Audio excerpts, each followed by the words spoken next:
Good evening my dear students and my dear followers. ఇవాళ accountant job ఎప్పుడైనా ఎక్కడైనా కూడా దొరికే అవకాశం నూటికి నూరు పాళ్ళు ఉంటుంది. ఎందుకంటే అకౌంటెంట్ లేకుండా ఏ ఆర్గనైజేషను ఎస్టాబ్లిష్ కాదు. సో అకౌంటెంట్కి అంత ప్రత్యేకత ఉంది, అంత అవసరం ఉంది. కానీ ఇవాళ గతంలో కంటే ఇప్పుడు అకౌంటెంట్గా పనిచేయటానికి చాలా సులువైన మార్గాలు వచ్చేసినాయి. ఎందుకంటే గతంలో మనం చదువుకున్న లెక్క ప్రకారం మనం ఒక ఫైనాన్షియల్ రిపోర్ట్స్ తయారు చేయాలంటే ఒక అకౌంటింగ్ సైకిల్ని ఫాలో కావాలి. అది ఒక 6 స్టెప్పుల ద్వారా ప్రయాణం చేస్తుంది. అదేంటంటే journalisation, ledger posting, balancing, making of trial balance sheet and profit and loss account. ఈ 6 స్టెప్పులు వెళ్ళటానికి మీకు ముఖ్యంగా personal account, real account, nominal account classification తోటి వచ్చిన నాలెడ్జ్ తోటి లయబిలిటీ ఏంటి, అసెట్ ఏంటి, ఎక్స్పెండిచర్ ఏంటి, ఇన్కమ్ ఏంటో తెలిసితే మాత్రమే మీరు ఆ స్టేట్మెంట్ ప్రిపేర్ చేయగలుగుతారు. కానీ మీరు చదువుకున్న అకాడమిక్ కోర్సులో ఒక 10-15 ఎంట్రీస్ తోటి సింపుల్గా ఒక ఫైనల్ అకౌంట్స్ ఇచ్చినప్పటికీ దాన్ని కూడా కష్టపడి చేసిన సందర్భాలు ఉన్నాయి.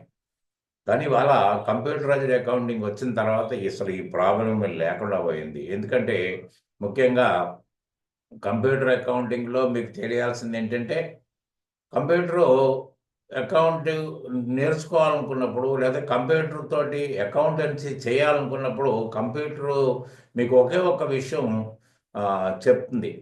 ఏమనంటే నాకు అకౌంట్స్ గురించి ఏ విధమైన నాలెడ్జ్ లేదు, కానీ మీరు ఒక పని చేయండి, మీకు ఏం కావాలో, ఎటువంటి రిపోర్ట్స్ జనరేట్ చేయాలనుకుంటున్నారో నాకు చెప్పండి.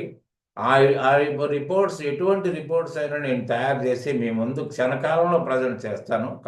కాకపోతే నాకు అకౌంట్స్ గురించి తెలియదని చెప్తున్నాను కాబట్టి మీరు నాకు డెబిట్ క్రెడిట్ సూత్రాలను అనుసరించే అకౌంట్స్ చేయాలి. కాబట్టి మీరు డెబిట్ ఎందుకు చేస్తున్నారు, ఎసెట్ అనుకుని చేస్తున్నారా, ఎక్స్పెండిచర్ అనుకుని చేస్తున్నారా, అట్లనే క్రెడిట్ ఎందుకు చేస్తున్నారు, క్రెడిట్ ఎందుకు చేస్తాము, అది క్యాపిటల్ అయితే చేస్తాము, లోన్ అయితే చేస్తాము, లేకపోతే ఇన్కమ్ అయితే చేస్తాము. ఈ 5 సందర్భాల్లో ఈ 2 వాటికి ఆన్సర్ దొరుకుద్ది.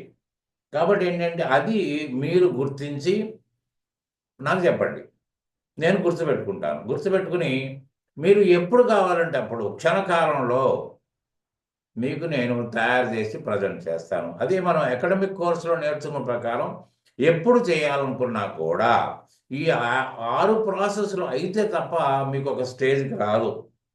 కానీ దీంట్లో అలా లేదు. మీరు ఒక ఒకే ఒక్క జర్నల్ ఎంట్రీ చేసి మీరు రిపోర్ట్ చూడాలనుకుంటే లెడ్జర్ చూడొచ్చు, బ్యాలెన్స్లు చూడొచ్చు, ట్రయల్ బ్యాలెన్స్ చూడొచ్చు, అదర్ రిపోర్ట్స్ కూడా చూడొచ్చు. అంటే క్షణకాలంలో మేము ముందు తయారు చేసి యాక్యురేట్గా ఇచ్చి ఎంత గొప్పతనం ఇవాళ కంప్యూటర్కి ఉంది.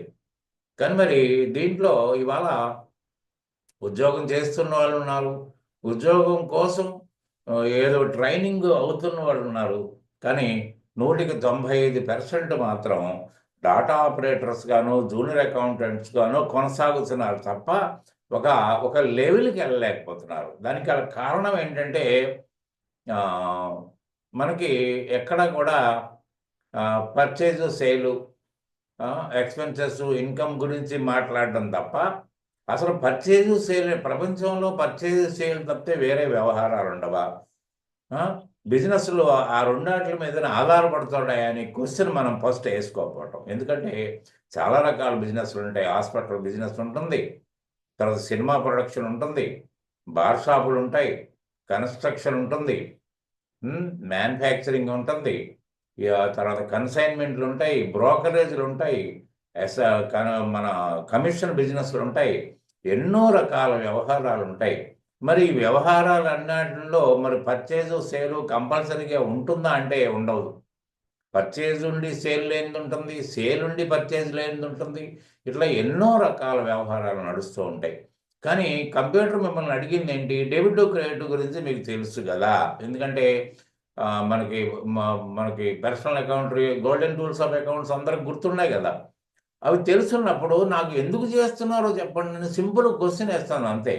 ఆ క్వశ్చన్ మీరు ఆన్సర్ చేసేస్తే ఖచ్చితంగా మీకు కావాల్సిన రిపోర్ట్స్ క్షణకాలంలో మీకు తయారు చేసి ఇచ్చే బాధ్యత కంప్యూటర్ తీసుకుంటుంది. ఈ కాస్త కష్టపడకపోతే మీరు మీ భవిష్యత్తులో ముందు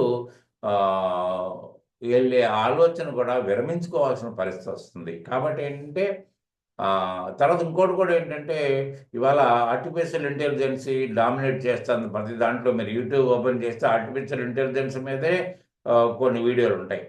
ఆర్టిఫిషియల్ ఇంటెలిజెన్స్ వల్ల మీకు ఇంకా సులువైపోయింది. ఇవాళ కంప్యూటర్ అకౌంటింగ్ చేయటంలో కూడా ఆర్టిఫిషియల్ ఇంటెలిజెన్స్ ఇన్వాల్వ్మెంట్ ఉంది. సో దాంతో ఏమవుతుందంటే మీకు ఇంకా ఇంకా సులువుగా మీరు ఇంకా యాక్యురేట్ రిపోర్ట్సే కాకుండా రకరకాలుగా మీకు ప్రజెంటేషన్స్ సిద్ధం చేసి ఇస్తుంది. కాబట్టి ఇంత అద్భుతమైన అవకాశాన్ని మనం కాస్త ఓపిక బట్టి ఒక 3-4 డేస్ ఓపిక పడితే మీరు మీరు మీరు మీరు అనుకున్నది సాధించగలుగుతారు. దీంట్లో ఒకే ఒక చాప్టర్ ఉంది, గ్రూపింగ్ ఆఫ్ లెడ్జర్స్. అంటే ఏ లెడ్జరు దేనికి చెందుతుంది అని చెప్పడం తప్ప దీంట్లో ఏమీ లేదు. ఈ గ్రూపింగ్ ఆఫ్ లెడ్జర్స్ మనకి మామూలుగా అయితే అకాడమిక్ కోర్సులో 2 గ్రూపులు ఉండేవి. Capital group, revenue group. Capital group ఏమో బ్యాలెన్స్ షీట్ తయారు చేయడానికి ఉపయోగించేది. రెవెన్యూ గ్రూప్ ఏమో మీకు ఇన్కమ్ అండ్ ఎక్స్‌పెండిచర్ తయారు చేయడానికి ఉపయోగపడేది. కాబట్టి ఏంటంటే ఈ 2 గ్రూపులు కంప్యూటర్ ఇప్పుడు మనం టాలీ అన్నిట్లకంటే Tally easiest package to learn and to apply in your earning. కాబట్టి ఏంటంటే టాలీ గురించి మాట్లాడుకుంటే టాలీలో వాళ్ళు ప్రీ క్రియేట్ చేశారు 28 గ్రూపులు. 28 గ్రూపులు 2 గ్రూపులల్లా 28 గ్రూపులు ఎందుకు చేసినట్టంటే క్లారిటీ ఉండటం కోసం. ఎంత క్లారిటీ అంటే మీకు ఎటువంటి రిపోర్ట్స్ కావాలన్నా బాగా డెప్త్‌గా చూపించగలుగుతుంది. 28 గ్రూపులల్లా మీ ఇష్టం వచ్చినన్ని గ్రూపులు చేసుకోవచ్చు. దానికి ఒక లిమిటేషన్ అంటూ లేదు. ఎన్ని గ్రూపులు కావాలంటే అన్ని గ్రూపులు చేసుకోవచ్చు. మీరు వ్యవహారానికి తగినట్టుగా గ్రూపులు చేసుకోవచ్చు.